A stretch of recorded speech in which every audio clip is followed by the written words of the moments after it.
one that gets the lion's share of the information and attention, but there are many different types of dementia.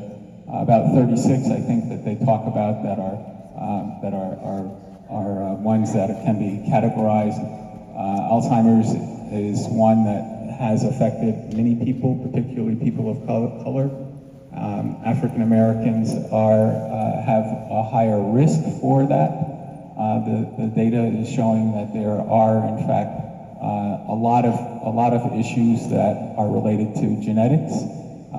There is one particular gene that many African Americans may carry, and in addition to that, there is something that I think most African Americans, if I were to ask you to stand up, know something about, and that is stress.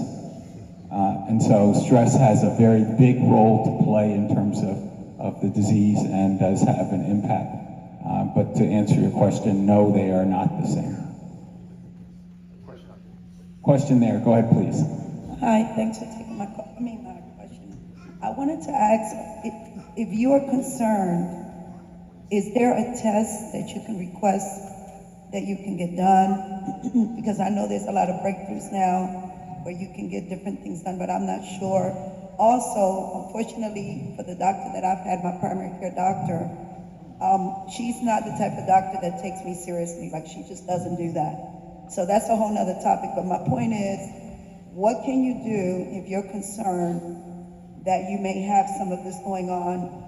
What can you do? Where can you go to get tested, or what is the best method to be tested? Thank you. I think my colleagues to my left and right would allow me to say a couple things. I will then give them the mic.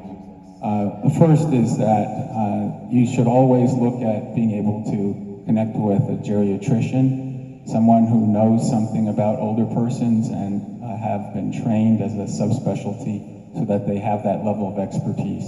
And so if your primary care doctor is not providing that for you, you're always entitled to a second opinion and to be able to look at where you might want to go. Over the last 4 to 6 years, there's been a lot of development with Alzheimer's and related dementia, so that there are tests that can now be done. It used to be, as recently as 18, 20 years ago, they used to say that Alzheimer's was only definitively diagnosed at autopsy, meaning you had to be dead and then they had to examine the brain tissue to be able to know for sure. Now they have 3 specific tests that they can use, not conclusive for everyone, but they do work. One is a blood test, which in part gives you that genetic information that I was talking to you about a little while back. In addition to that, there is a spinal tap that can look at the fluid and be able to tell you what is going on in the brain to some extent, and the brain and spinal cord. And then there is also brain scans that they now have that work very much like MRIs, to be able to magnetic resonance imaging, so that they can tell whether there is activity.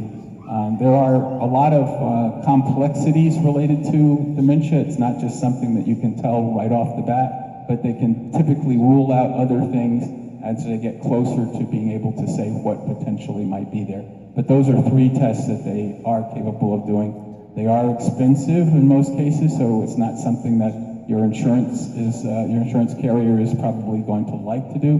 But working with a geriatrician, you may in fact be able to have that taken care of. It is not something right now that Medicaid pays for, if that's one of your insurance possibilities. Does that answer your question? You're welcome. Well, I should have been more specific. Medicaid is a state program with federal support. So the Medicaid rules and what's covered in the state plan changes from jurisdiction to jurisdiction. So what may be covered in Maryland may or may not be covered in the District of Columbia, may or may not be covered in the Commonwealth of Virginia, Pennsylvania, et cetera, et cetera. So it makes sense to make sure you can check with the state plan. You can go online and look for that information, but in most cases, Medicaid does not pay for that. First, thank you so much for that movie.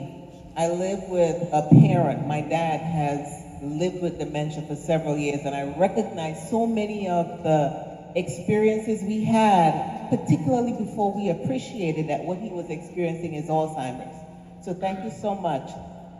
My question, Maryland, with, especially among African Americans, with all higher incomes and or lifestyles that would suggest we would be better in dealing with Alzheimer's, we have some of the highest rates in the country, especially among African Americans. And my question is, can you all suggest some of the reasons why better educated, higher income African Americans are showing higher rates of dementia here in this area as compared to some of the southern states, people who are so much less able than us to make life happen? I'm really curious to hear your response to that. Thank you. Thank you so much for that question. I just wanted to follow up on the previous question. So we suggest that you start with your primary care physician, and if you have a primary care physician who is not taking you seriously, I would absolutely suggest shopping around and finding somebody else, because it's very important that for most things, most people have to go through their primary care to be passed on. And so with Alzheimer's and dementia, what needs to happen, and there should be an annual cognitive test as part of being covered by Medicaid and Medicare. So you would start with your physician, and then if the physician has concerns, the physician would then refer you to one of, any number of doctors. It could be a neurologist. It could be a geriatrician to have further testing. I do want to say that, in the next 2 years, there will be a blood test. And that blood test will be looking for signs that at least for Alzheimer's. And that blood test will be able to determine whether the plaques and tangles that are characteristic of Alzheimer's are, in fact, identifiable. With respect to the question about why is it that there is such a high propensity of African Americans, particularly highly educated African Americans, I do want to say there is a genetic factor. There is a gene called APO4, but the percentage of people who have that gene is very, very small. And most people have who have Alzheimer's, part of it is lack of access to the types of physicians that take you seriously and refer you on. That's for sure a huge part of it. Another part is that there is a great deal of comorbidity between having Alzheimer's and also having heart disease and or having diabetes. So our message is that it's very important every year that you know what your